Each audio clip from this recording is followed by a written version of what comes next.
Assalamualaikum warahmatullahi wabarakatuh.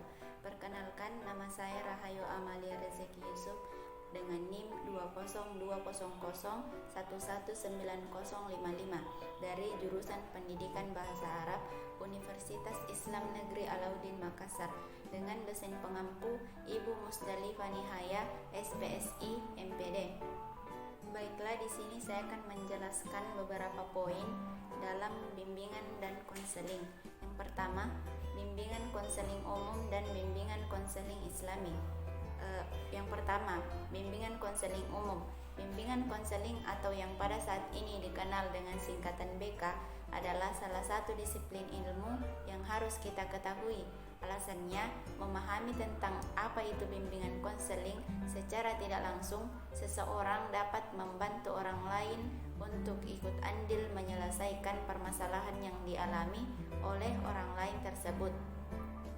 Bahkan untuk di setiap lembaga pendidikan seperti sekolah, pada saat ini diharuskan untuk memiliki minimal satu guru bimbingan konseling, baik itu jenjang sekolah dasar, sekolah menengah pertama maupun sekolah menengah atas. Yang kedua yaitu bimbingan konseling Islami. Bimbingan konseling Islami adalah proses pemberian bantuan terarah, kontinu dan sistematis kepada setiap individu agar ia dapat mengembangkan potensi fitrah beragama yang dimilikinya secara optimal dengan nilai-nilai yang terkandung dalam Al-Quran dan hadis. Dengan bimbingan di bidang agama Islam merupakan kegiatan dari dakwah Islamiyah, karena dakwah yang terarah adalah memberikan bimbingan kepada umat Islam untuk betul-betul mencapai dan melaksanakan keseimbangan hidup di dunia wal akhirah. Adapun poin yang kedua yaitu profesional dalam bimbingan dan konseling. Tidak dapat dipungkiri bahwa konseling merupakan suatu pekerjaan yang profesional. Profesionalisme menunjukkan pada komitmen pada anggota suatu profesi untuk meningkatkan kemampuan profesionalnya. Konselor seharusnya terlatih sepenuhnya dan berkualifikasi agar sanggup memenuhi kebutuhan populasi klien yang ditangani atau dipercayakan kepadanya. Seseorang dapat dikatakan profesional jika sudah memiliki sertifikat dan lisensi dalam penyelenggaraan dalam konseling. Pengembangan profesi konseling dapat dilakukan dengan berbagai cara, antara lain yang pertama, standar untuk kerja profesional konselor.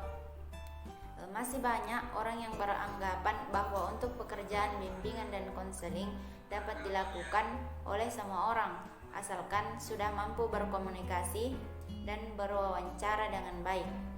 Nah, anggapan ini tidaklah benar, karena jika ingin menjadi seorang konselor harus menempuh pendidikan yang tinggi, bukan hanya asal bisa berbicara saja. Seorang konselor juga harus memperhatikan kode etik. Karena itu, sebagai pedoman bahwa seorang konselor itu berbeda dengan orang lain, dan seorang konselor juga harus pahami betul tentang tata cara menghadapi klien dalam bimbingan konseling. Yang kedua, standar penyiapan konselor. Nah, penyiapan dalam konselor ini bertujuan agar para calon konselor mampu mempunyai banyak wawasan dan mampu menguasai serta dapat melaksanakan dengan baik materi maupun keterampilan yang telah diberikan pada saat proses pendidikan. Syarat yang ketiga yaitu akreditasi, di mana para konselor ini jika tidak memiliki akreditasi maka keprofesionalismenya bisa dikatakan tidak profesional. Nah, adapun pembahasan yang ketiga yaitu mengembangkan kreativitas siswa. Guru aktif dan kreatif pasti diinginkan oleh setiap siswa. Siswa merasa senang dan nyaman belajar di sekolah tanpa ada yang membebani. Kalau ada sebagian guru menyampaikan materinya kurang meyakinkan, lebih-lebih tidak kreatif, biasanya tidak dapat merangsang siswa dengan bentuk apapun. Maka kecenderungan siswa lebih senang mencari sensasi baru, sekedar untuk menghilangkan rasa jenuh. Salah satunya dapat dilakukan dengan membaca buku selain materi.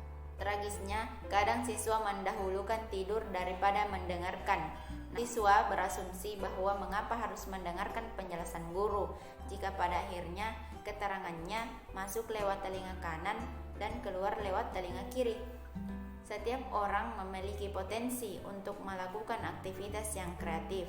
Nah, pada tahap ini, guru diharapkan untuk merangsang siswa untuk melakukan apa yang dinamakan dengan learning skills acquired.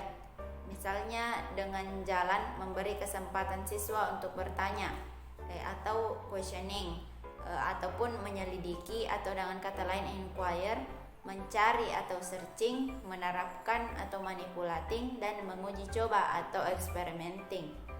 Kebanyakan yang terjadi di lapangan adalah aktivitas ini jarang ditemui karena siswa yang mendapatkan informasi yang bagi mereka adalah hal yang abstrak.